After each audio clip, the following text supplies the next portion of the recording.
Needham families were surprised when schools closed unexpectedly on March 13th and stayed closed for the rest of the year. And the educators were shocked as well. The administration and teachers had to quickly reconfigure lesson plans to transition to remote learning. We met virtually with Dr. Dan Gutekanst, the superintendent of Needham Public Schools, to look back at the last few months and find out how successful remote learning was for students across the district.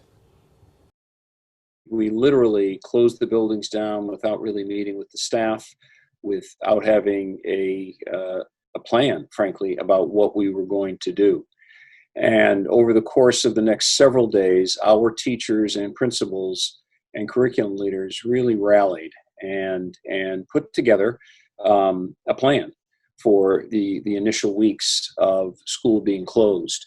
I was really impressed with the work that they came up with. As imperfect as it was, it provided initially, because we thought we'd be out of school for only a couple or a few weeks, enrichment activities for students.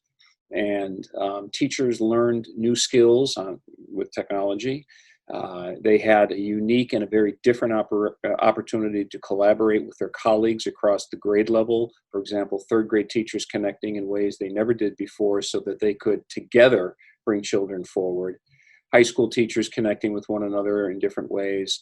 A lot of online training and learning, phone calls. People really took the time to try to create something that would be a positive experience for children.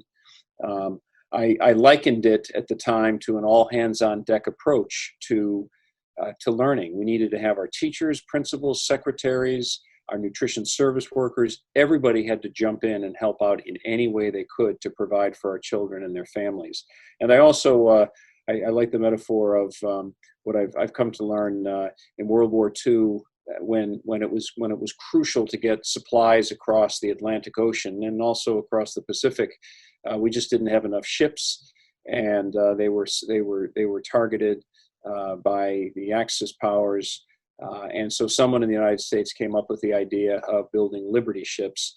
And the Liberty ships, the key difference between the Liberty ships and the regularly built ships is that the Liberty ships were welded together. They weren't riveted together. Riveting ships together, I've learned, takes a lot more time and a lot more manpower. It's very heavy to lift up the riveting gun.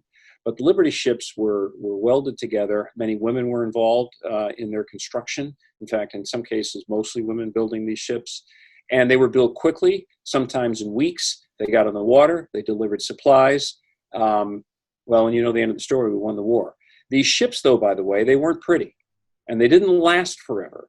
In fact, some of them even broke up on the ocean. But they mostly did their job, and they did it well. What we did in Needham, this all-hands-on-deck approach, was actually very similar. We had to build something quickly to make sure that our students were being serviced and that their families, and we did it.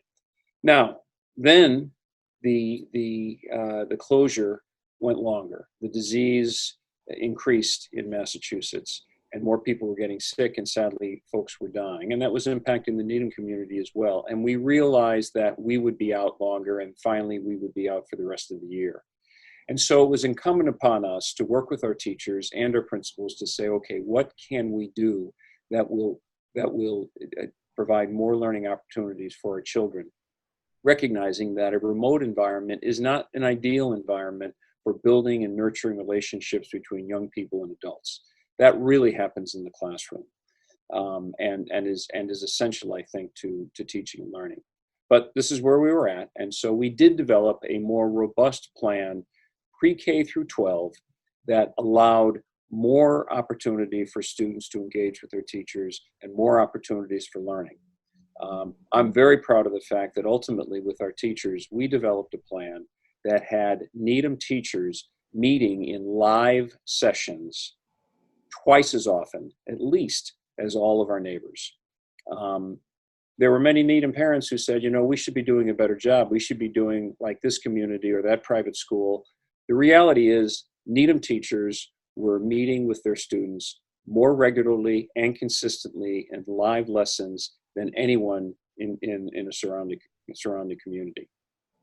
At the same time, we had challenges with our remote learning. We did not hit it right pre-K through 12 all the time. There were problems with the technology. This platform, this Zoom platform, is not ideal and perfect for every lesson, for every curricular area, for every opportunity to reach a child. And certainly there was a little bit of burnout among our children and students as the year went on, and they disengaged to some degree. Our teachers persisted, though. Some had more luck than others. Some are more skilled than others, although they're working right now to really brush up and develop those new skills. And so we did get through the rest of the year. I won't tell you that it was pretty all the time. I won't tell you that it worked out well for every single child, because in fact, I know that there are some children we simply failed. Not because we intended to, but because the online platform is not a way for them to engage and learn.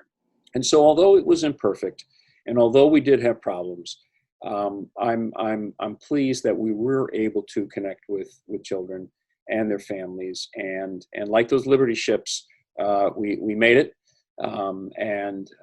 We are going to continue, and we have been continuing over the summer, to develop new skills, new structures, and opportunities, so that in the event we have to go to remote learning in the fall or at any point in the new school year, we will be able to hit it in full stride right away, and connect with our children and families.